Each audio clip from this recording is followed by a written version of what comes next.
मुख्यमंत्री डॉक्टर मोहन यादव ने ग्वालियर के 84 में कहा, हमारी सरकार विचार परंपरा के आधार पर प्रतिवर्ष बाबा साहब की पुण्यतिथि मनाकर उन्हें सम्मानित करने का कार्य करती है। श्रद्धेय अटल जी के नेतृत्व में पहली बार बाबा साहब से जुड़े 5 स्थानों को पंच तीर्थ बनाने का कार्य शुरू किया गया। जन्म स्थान महू को स्मारक हमारी सरकार ने बनाया। कांग्रेस पार्टी ने बाबा साहब को हमेशा अपमानित करने, उन्हें चुनाव में हराने का कार्य किया। बाबा साहब ने संविधान से लेकर संसद तक अपने उल्लेखनीय कार्यों से एक लाइन खींची, लेकिन कांग्रेस की सरकारों ने बाबा साहब की प्रतिमा छोड़िए एक चित्र भी संसद में लगाना उचित नहीं समझा। केंद्र में भाजपा की सरकार बनने के बाद पहली बार संसद में बाबा साहब का चित्र लगाया गया। बाबा साहब का शरीर जब दिल्ली में छूटा तो उनके अंतिम संस्कार के लिए कांग्रेस ने जमीन नहीं दी। बाबा साहब के पार्थिव शरीर को जब चैत भूमि मुंबई ले जाया गया तो उस विमान का किराया भी कांग्रेस सरकार ने बाबा साहब की धर्मपत्नी से वसूला। हाईकोर्ट ने जब इंदिरा गांधी के चुनाव को अवैध घोषित किया तो इंदिरा गांधी और कांग्रेस ने देश में आपातकाल लगाकर बाबा साहब के बनाए संविधान का गला घोटा। मुझे प्रसन्नता है कि प्रधानमंत्री नरेंद्र मोदी जी के नेतृत्व में बाबा साहब से जुड़े 5 स्थानों को पंच तीर्थ बनाया गया है। ग्वालियर के 84 में बाबा साहब का भव्य स्मारक बनाया जा रहा है, जिसके कार्यों का जायजा लिया है। मैं बहुत जल्दी यहाँ दूसरे चरण के कार्यों का भूमि पूजन करने आने वाला हूँ।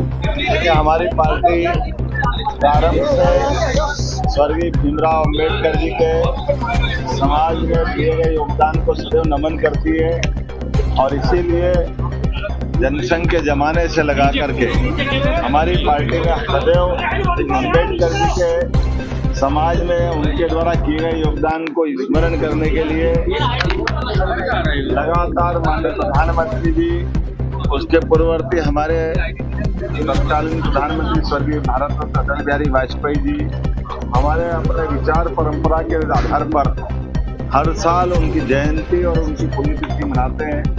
इतना ही नहीं, उनके 5 तीर्थ जिनके आधार पर डॉक्टर भीमराव अम्बेडकर जी का जहाँ जन्म हुआ वो महू में भी उनका पहली बार स्मारक बना करके हमारी तत्कालीन प्रधानमंत्री के साथ साथ हमारे अटल जी के साथ हमारे मुख्यमंत्री उस समय के भारतीय जनता पार्टी के, उनने महू में वो स्मारक बनाया।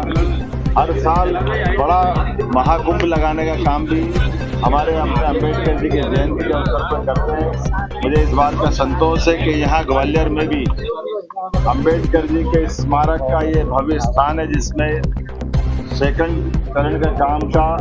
मैं जल्दी भूमि पूजन करने वापस आने वाला हूँ और कांग्रेस ने सदैव बाबा साहब की आत्मा को दुखाया।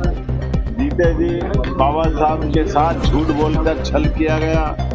उनको उनकी योग्यता के हिसाब से मंत्रिमंडल के अंदर तत्कालीन प्रधानमंत्री श्रीमान नेहरू जी ने जवाबदारी नहीं दी और उससे आगे बढ़ते हुए जब वो उनके संविधान के आधार पर चुने हुए चुनाव में आना चाहते थे तो कांग्रेस ने उनको लगातार चुनाव हराने का प्रयास किया। उनकी पार्टी के जब 2 सदस्य चुनाव जीते और एक ने अपने सीट से इस्तीफा दे करके बाबा साहब के लिए उपचुनाव की स्थिति लाए, तब भी तत्कालीन प्रधानमंत्री ने अंबेडकर जी को वो चुनाव भी हरा करके पूरी ताकत लगा करके अपनी बाबा अंबेडकर साहब की जो मूल विचारधारा है उसके विरोध में कांग्रेस की विचारधारा की स्पष्ट लाइन खींची। इतना ही नहीं, बाबा साहब ने अपने जीवन में जो दिल्ली के अंदर योगदान दिया है वो किसी से छिपा नहीं, संविधान से लगा करके पार्लियामेंट तक। लेकिन बाबा साहब अम्बेडकर के एक चित्र को भी तत्कालीन प्रधानमंत्री लगाना उचित नहीं समझा। प्रतिमा लगाने की तो बात छोड़ो, बाबा साहब के लिए पार्लियामेंट में पहली बार तेल चित्र लगाने का काम भी भारतीय जनता पार्टी के तत्कालीन नेतृत्व ने किया। बाबा साहब जी जीते जी परेशान रहे, कांग्रेस ने सदैव दुख दिया और जब शरीर छूटा तो बाबा साहब अम्बेडकर जी का दाह संस्कार के लिए भी दिल्ली में जगह तत्कालीन कांग्रेस के प्रधानमंत्री और सरकार ने नहीं दी। उतना ही नहीं, बाबा साहब अम्बेडकर के पार्थिव शरीर को लेकर के उनकी चैत्य भूमि जब बम्बई ले गए तो विमान के आने जाने का खर्चा भी सरकार ने उनकी पत्नी से लिया है। इससे बड़ा निंदनीय काम क्या होगा। कांग्रेस का दोहरा चरित्र सदैव सामने आता है। कांग्रेस हमेशा अपने वोट बैंक के लिए बाद में बदलती है। जैसे कि आपातकाल का पाप कांग्रेस के सिर पे था जब उनने संविधान की एक तरह से हत्या करते हुए कोर्ट ने उनको रिवार किया, कोर्ट ने उनका चुनाव वैध घोषित किया, बदले में उनने देश को आपातकाल दिया। अंबेडकर जी के इस स्मारक स्थल पर आकर के मुझे इस बात की प्रसन्नता, थोड़े दिन पहले ही हमने डॉक्टर भीमराव अंबेडकर अभयारण्य पार्क का नामकरण किया जो सागर में बनने वाला है। डॉक्टर भीमराव अंबेडकर जी के माध्यम से कई सारी योजनाएं, पंचतीर्थ तो है ही, जहाँ भगवान बुद्ध के स्मरण के आधार पर सांची से हम अंबेडकर जी को जोड़ते हैं। तो हमने बौद्ध यूनिवर्सिटी बनाने का काम किया, दुनिया भर के बौद्ध लोगों को मध्य प्रदेश से जोड़ने का अवसर दिया। बाबा साहब अंबेडकर के आधार पर बच्चों को, मेधावी विद्यार्थियों को छात्रवृत्ति, उनके पढ़ने की, उनकी कोचिंग की, उनके जीवन में बदलाव की, इसी प्रकार से विश्वविद्यालय, डॉक्टर भीमराव अंबेडकर विश्वविद्यालय महू में बाबा साहब के जन्म स्थान पर बनाने का काम भी हमारी सरकार ने किया।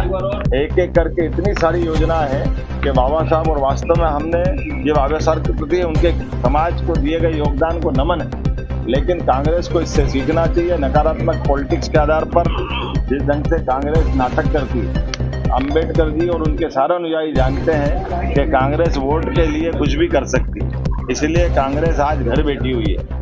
दिल्ली में तीसरी बार वो घर बैठी, और मध्य प्रदेश में तो 2003-04 के बाद गलती से 1-1.5 साल छोड़ दो तो कांग्रेस इसीलिए घर बैठी कि वोट की राजनीति नहीं चलेगी। जनता की सेवा करते हुए हमारे महापुरुषों के आदर्श का पालन करें, खासकर भीमराव अंबेडकर जी के जो बताए मार्ग में समतामूलक, समाजवादी सभी वर्गों को लेकर के जिस प्रकार से अंबेडकर जी ने अपना जीवन जिया और समाज को प्रेरणा दी है, हम सब मिलकर के इन सारे कामों को स्मरण भी करें। और बाकी भी सभी महापुरुषों के साथ हम तो समरसता वाले लोग हैं। इस आधार पर मैं मान के चलता हूँ, आज हमारी सरकार जिस प्रकार से काम कर रही है, बहुत जल्दी इसके सेकंड चरण का भूमि पूजन करके उसका काम शुरू करने में 5 तारीख को अगले महीने जुलाई में आ रहा हूँ, और उम्मीद करूँगा कि इस कामों को हम बचे हुए काम को भी पूरा करें।